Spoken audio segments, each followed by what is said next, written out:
Hello friends, कैसे हैं आप सभी। आई होप आप सभी अच्छे होंगे। फ्रेंड्स, हम पढ़ रहे हैं क्लास 10th की science CBSE chapter 4 carbon and its compound.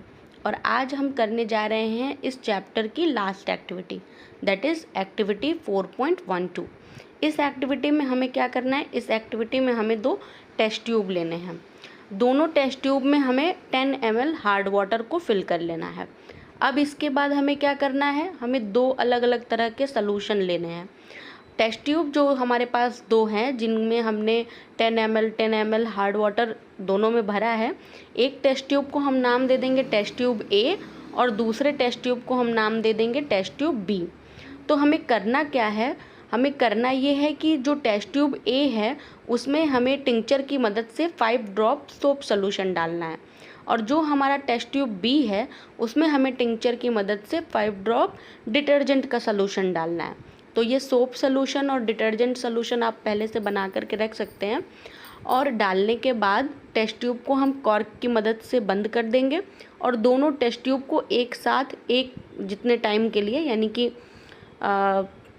30 second या 1 मिनट तक के लिए हम उसे लगातार शेक करेंगे, हिलाएंगे।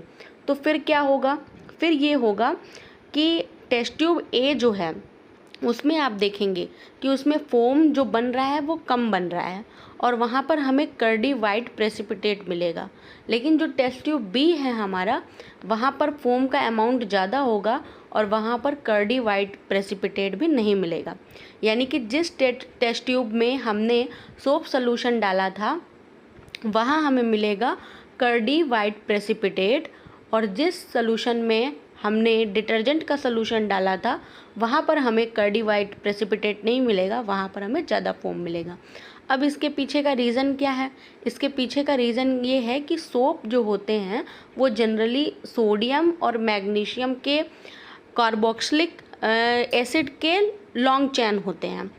और वहीं पर जब हम बात करते हैं डिटर्जेंट की, तो डिटर्जेंट जो होते हैं वो सल्फोनेट और अमोनियम के सॉल्ट होते हैं। कार्बोक्सिलिक एसिड के ऐसे सॉल्ट होते हैं जिनमें अमोनियम और सल्फोनेट पाया जाता है। तो ये अमोनियम और सल्फोनेट जो हैं वो हार्ड वाटर के कंपोनेंट यानी कि कैल्शियम और मैग्नीशियम से रिएक्शन नहीं करते हैं, इसीलिए ये ज़्यादा अमाउंट में फोम देते हैं। और सोप में जो सोडियम और पोटेशियम होता है वो हार्ड वाटर के कंपोनेंट मैग्नीशियम और कैल्शियम से ईजिली रिएक्ट कर लेता है, इसीलिए वहाँ पर हमें वाइट कर्डी प्रेसिपिटेट मिलता है। आई होप आपको ये वीडियो अच्छी लगी हो।